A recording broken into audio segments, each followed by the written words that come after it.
होता है। तो 16 श्रृंगार कर माँ कौशल्या रघुनाथ भगवान के मंदिर में आई और वहाँ एक नारियल उठाई और वो नारियल लेकर शमशान में जाना स्त्रियों के लिए निषेध है, फिर भी वो कौशल्या माता वो दौड़ते हुए शमशान की ओर जा रही है। इसके पीछे में माँ कौशल्या, माँ सुमित्रा, माँ के कई अन्य सभी माताएं दौड़ते हुए जा रही हैं। और श्री गुरु वशिष्ठ देख ली। गुरु वशिष्ठ बोले कि भरत सावधान, आपकी माँ सती होने के लिए आ रही है। तो श्री भरत जी ध्यान देना, जैसे ही गुरु वशिष्ठ बोले कि आपकी माँ सती होने के लिए आ रही है, आप अपनी माँ को रोको।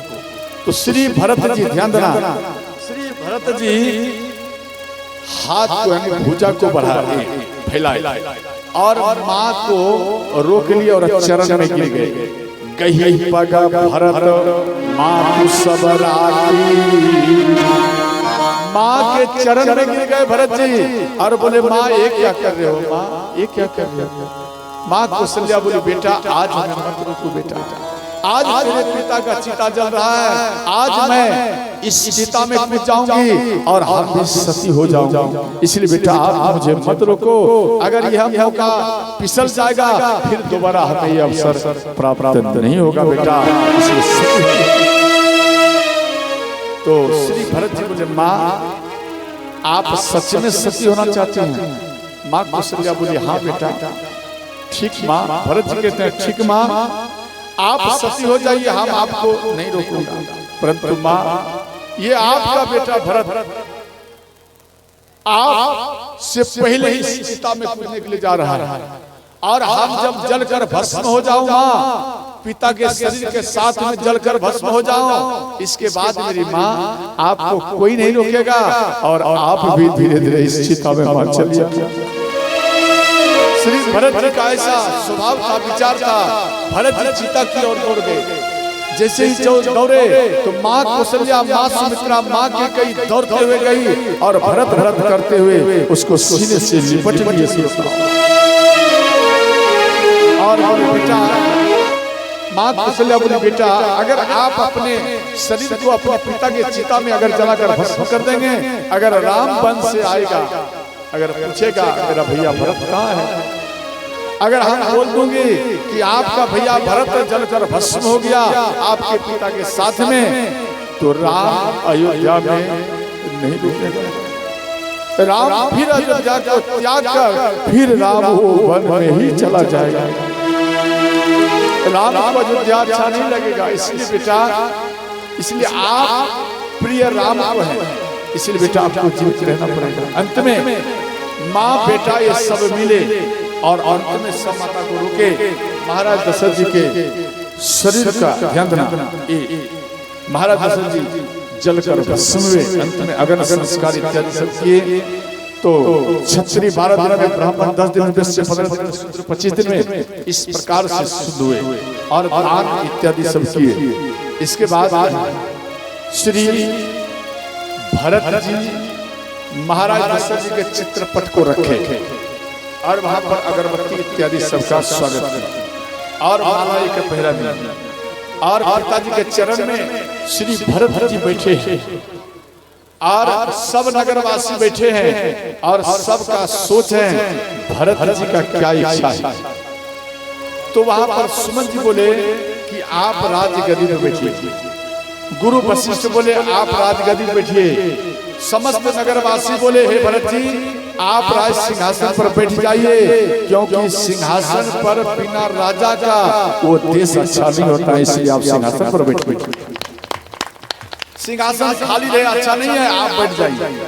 तो श्री भरत जी गुरु वशिष्ठ को और सुमन जी को और नगरवासियों को बोले हे नगरवासियों, आपका ये बात को मैं सम्मान कर रहा हूँ। हे गुरु जी आपके इन शब्दों को मैं सम्मान कर रहा हूँ। सुमन जी क्यों बोले और आप हमें पहले ये बताइए मेरी माँ प्रथम में क्या मांगी थी? मेरी माँ प्रथम में मांगी थी भरत के लिए राज तिलक। तो आप मेरे भैया को रोकते आप मेरे भैया को रोकते और हमें राज तिलक होने देते। मेरा अगर राज तिलक मेरी माँ मांगी थी तो मेरे भैया राम को आप रोकते और हमें राज तिलक होने देते। उसके बाद हम देखते कि मेरे भैया राम को, ध्यान देना, किसके अंदर में पावर है जो मेरे भैया राम को वन भेज देते हैं। कौन इसके अंदर में पावर है? राजा बनने के बाद हम देखते हैं। तो आपने ऐसा नहीं किया, आप मेरे भैया राम को जाने दिए और बाद में हम, इसलिए हम राज सिंहासन पर नहीं बैठूंगा और अपने भैया राम को लाने के लिए कल मैं जाऊंगा। इस बात को सुनकर सब कोई नगरवासी भरत भरत कह करके सराहने लगे, प्रसन्न होकर इनका जयकारा लगाने लगे। अरे भाई हो तो भरत के जैसा हो। ध्यान देना, यहाँ पर भाई भाई में लड़ता है धन के लिए, परंतु ध्यान देना भगवान राम के परिवार में धन के लिए लड़ाई नहीं था, दुख का बंटवारा होता था, दुख का। तो भैया राम के ऊपर दुख आया है, वो दुख मेरे ऊपर आ जाए, भैया राम के ऊपर दुख नहीं आता। ध्यान देना, जो भाई छोटे भाई हो या बड़े भाई हो, उसका दुख अपने ऊपर बार बार लेता है, वो कोई दूसरा नहीं, उससे राम ही है श्रोता। तो इसके बाद श्री भरत जी सुबह हुआ तो सब कोई जाने का तैयारी में है और इधर माँ कौशल्या माँ सुमित्रा एक रथ में बैठी। अब जैसे ही बैठी तो अब बैठने के बाद माँ कौशल्या बोली कि सुमित्रा कैकेयी नहीं है, कैकेयी कहाँ है? तो अंत में ध्यान देना, माँ कैकेयी को याद किए, कहाँ है? बोले महल में है, वो नहीं आ रही है। तो माँ कैकेयी राम राम कहकर वो रोते रहते। अंत में माँ कौशल्या गई और माँ कौशल्या हाथ पकड़ कर कैकेयी को अपने रथ में लाकर बैठाया और बोले अब चलो।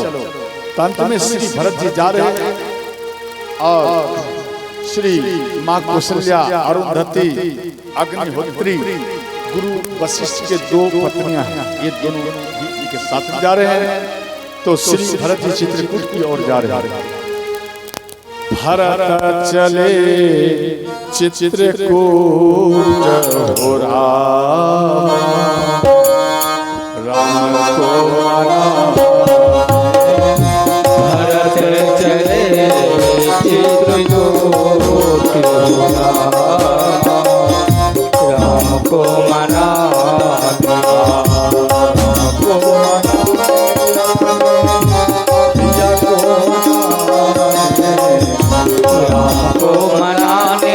अपने भैया को मनाने,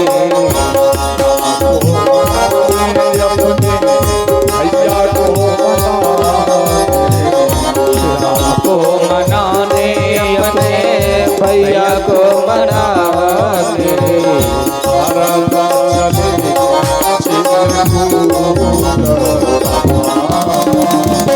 राम को मना भरत चले चित्रकूट राम को मना।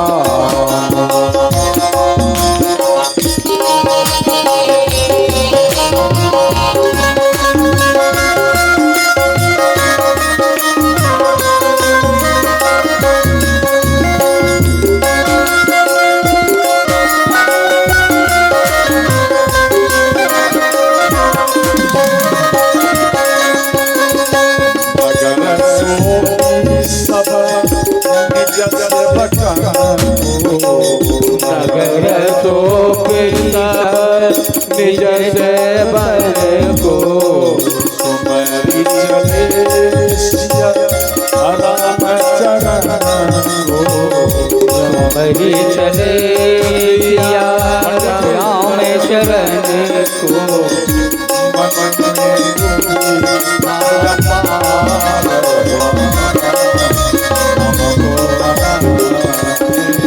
भरत चले चित्रकूट हो राम, राम को मनाने।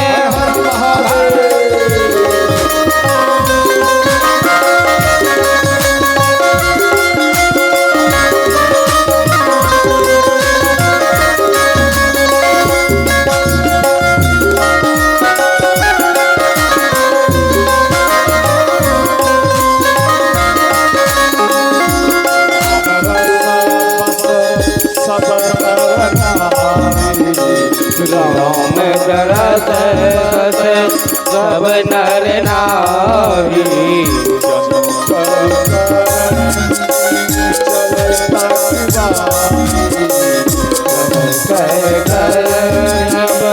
चले ससुरारी।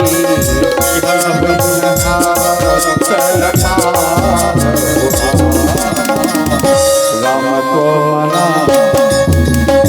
भरत चले चित्रकूट हो रामा। राम को मनाने भरत चले चित्रकूट हो रामा। राम को मनाने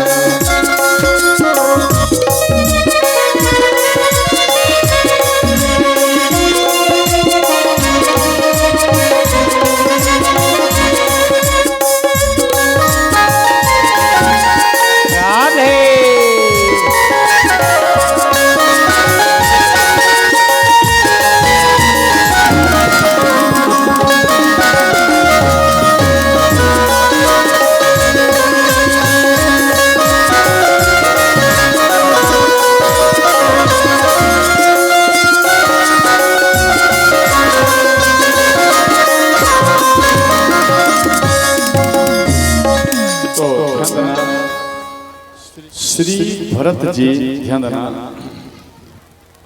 तो प्रथम रात्रि में तमसा नदी किनारे में रहे और दूसरे दिन श्रृंगवेरपुर जा रहे। तो जब निकट में आए तो निषाद राज के एक मंत्री देख लिया और निषाद राज को आकर बताए कि हे महाराज, अपार संख्या में सैनिकों के साथ श्री भरत जी आ रहे हैं और लग रहा है कि ये अपार संख्या में जो आ रहे हैं ये भगवान राम से मिलने नहीं, कि भगवान राम से लड़ने के लिए ही जा रहे हैं। अब देखो वहां पर एक मीटिंग बिठा है कि क्या करना चाहिए। जब वो लड़ने के लिए आ रहा है तो हम भगवान राम का मित्र हूं, मित्र के नाते जीते जी भगवान राम के पास भरत जी को नहीं जाने दूंगा। हे सैनिकों, सब कोई अपने अपने अस्त्र को संभालो और आज हम सब मिलकर भरत जी से लड़ेंगे। हम सब मिलकर आज भरत जी से लड़ेंगे और जब हम लड़ेंगे तो लड़कर मर जाएंगे वो अच्छा, परंतु जाने नहीं देंगे। ध्यान देना, यहाँ पर गोस्वामी जी एक पंक्ति लिखे हैं, समारा मारा सुरा सारी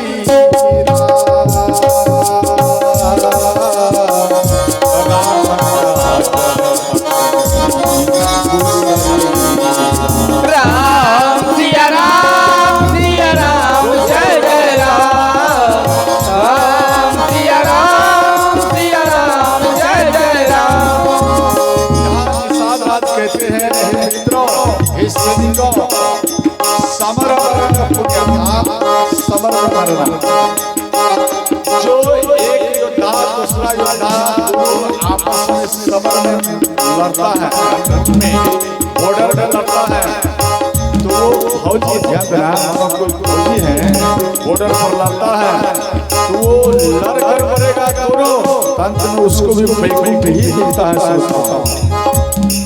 समर तीन बात को एक ही चौपाई में दिया गया, गंगा किनारे मरना और सबर में मरना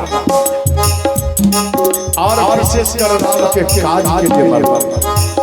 जैसे आप तीर्थ में जा रहे हैं और आप भगवान के तीर्थ में जा रहे हैं, मार्ग में ही आप मृत्यु होगी तो भी आपको मिलेंगे।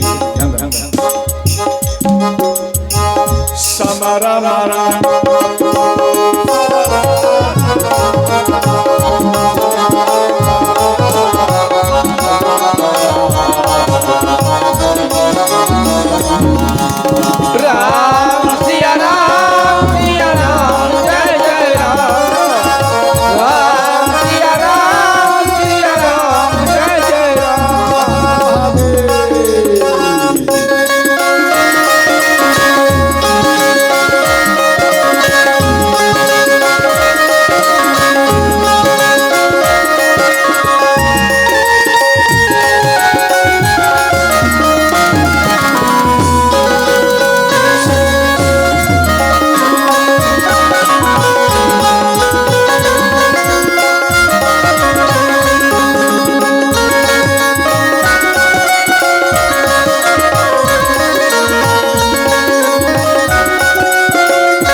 इतना कहता छिक भई पाए कहे वो सकुन्या खेत सुहाए।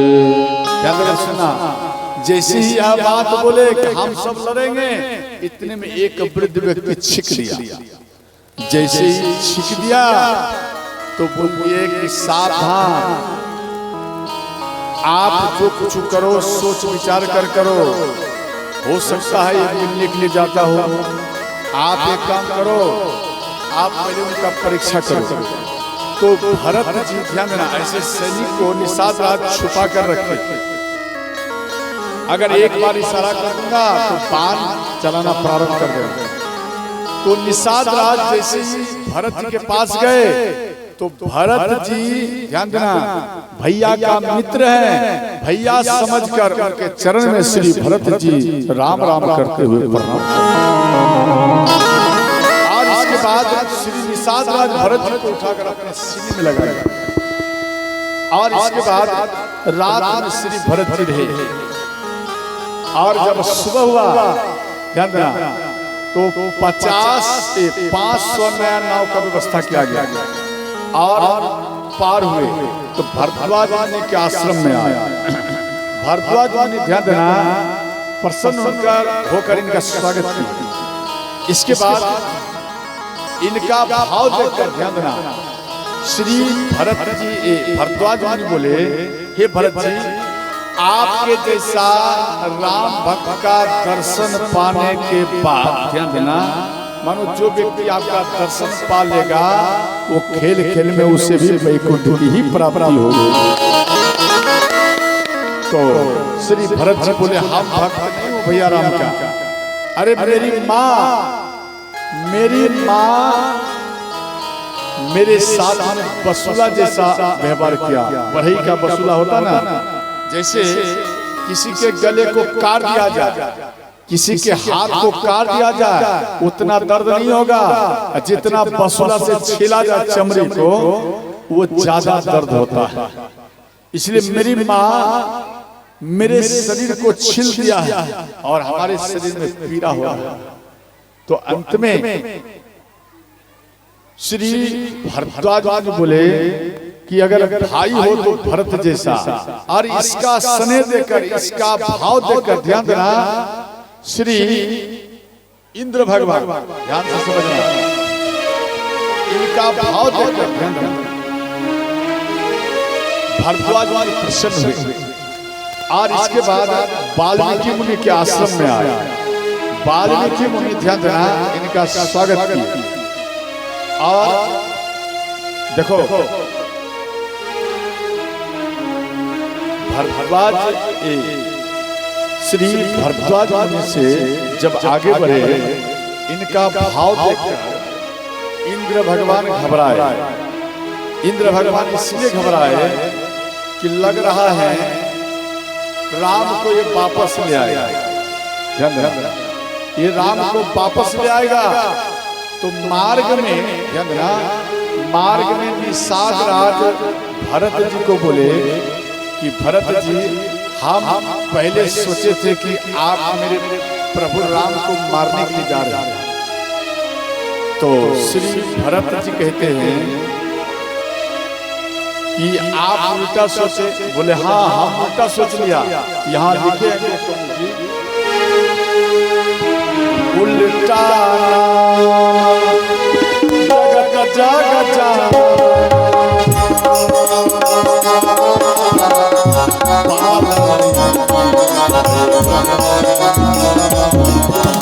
राम सिया राम जय जय राम।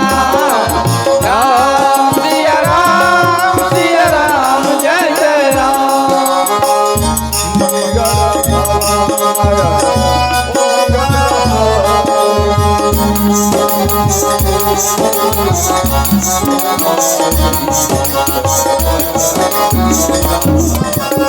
राम सिया राम जय जय राम। राम सिया राम जय जय राम।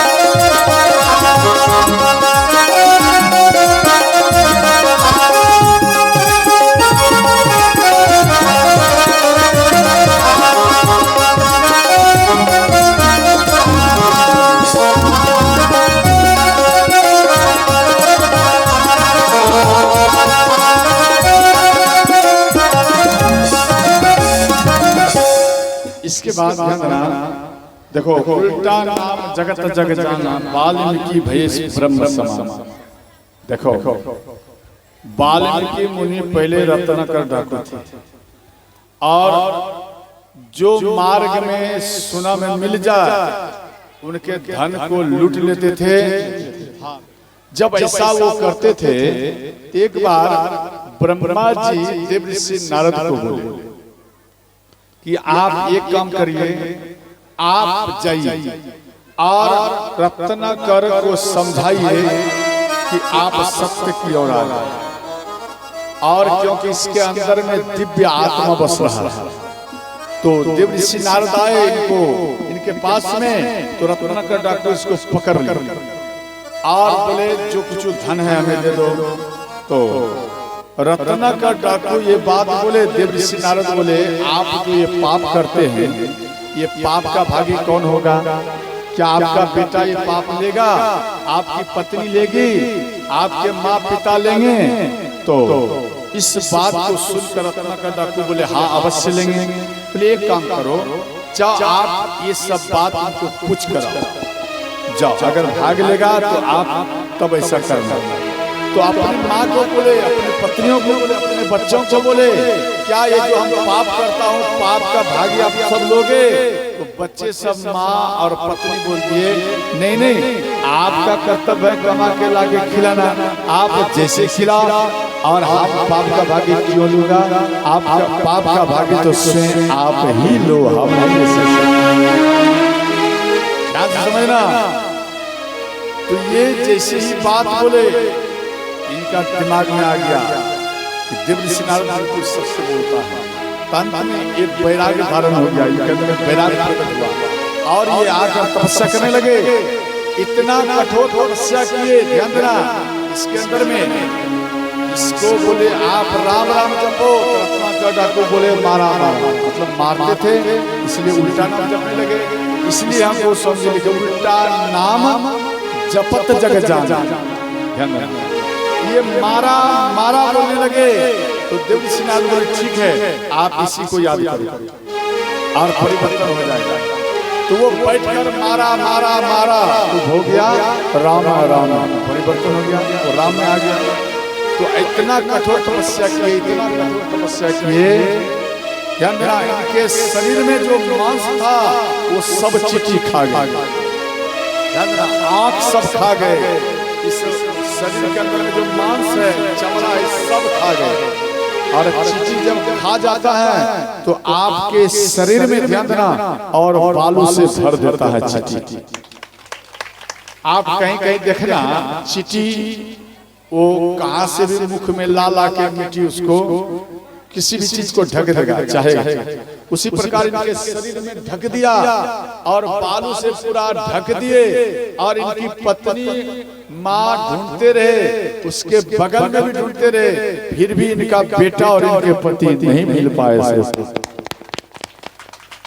और अंत में ब्रह्मा जी प्रसन्न होकर इनको दर्शन दिए और आशीर्वाद दिए। ध्यान देना था मूर्ख, परंतु इसके कपोल में जैसे ही आशीर्वाद दिए इनके अंदर में ज्ञान ही ज्ञान प्रकट हो गया। माँ सरस्वती स्वयं उनके हृदय में वास हो गई और इसके बाद ये राम लिखे।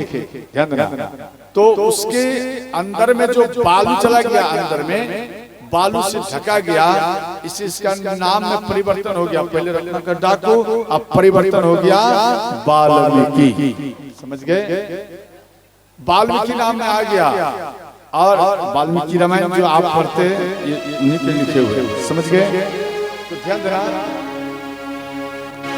तो इधर श्री भरत जी का स्नेह और राम का स्नेह इंद्र भगवान देखकर मन में सोचे कि हो सकता है भरत जी जा रहे हैं राम को वापस कर ले, इसलिए इसी बीच में हम कुछ बाधा कर दें। तो ये बाधा करने के लिए जा रहे हैं इंद्र अपने मित्रों के साथ। तो वहां पर गुरु बृहस्पति देव मिले और इंद्र को सावधान किए, बोले इंद्र सावधान, राम और भरत का मिलन होने जा रहा है। अगर इस बीच में आप थोड़ा सा भी त्रुटियां किया, अगर कुछ गलती किया या भरत को कोई संकट दिया तो भगवान राम आपको कभी क्षमा नहीं करेगा।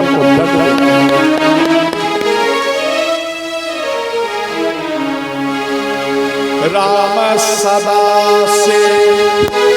चंद्रा जैसे राम का कोई भक्त है या कोई शिव का भक्त है, ध्यान से समझना, कोई राम का भक्त है कोई शिव का भक्त है, तो याद रखना अगर ऐसे भक्तों को अगर आप या कोई मीतवा को हो, गायत्री माता को, कोई भी भक्त हो, ध्यान रखना अगर आप भक्त को कष्ट देंगे तो भगवान शिव भगवान राम आपको क्षमा नहीं करेगा, आपको दंड देंगे।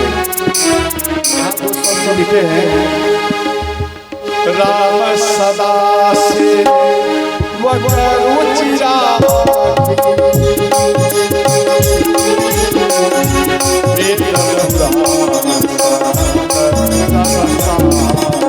राम सिया राम जय जय राम। राम सिया राम जय जय राम।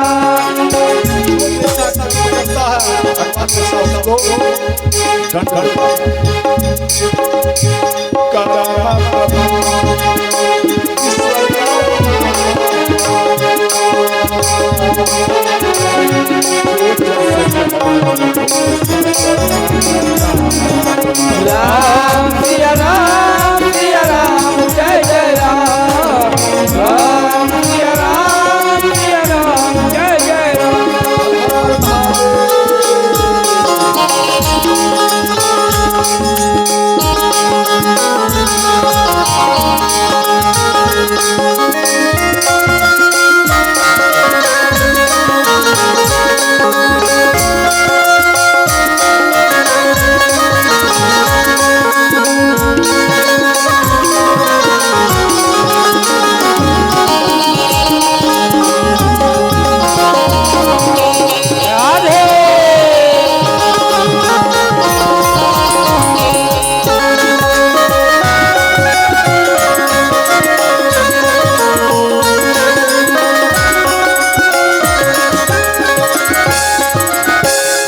तो ध्यान देना एक शिला पर गुरु बृहस्पति देव बोले कि इंद्र आप एक काम करो, भरत जी जा रहे हैं, आप वन में झाड़ू लगाओ, झाड़ू और काटा और कुछ मानो कठोर रास्ता है आप उनको साफ करो और जल्द में भरत को आप मिलाओ राम से, तभी देवताओं का कल्याण होगा, वरना कल्याण नहीं हो पाएगा। इसके बाद ध्यान देना श्री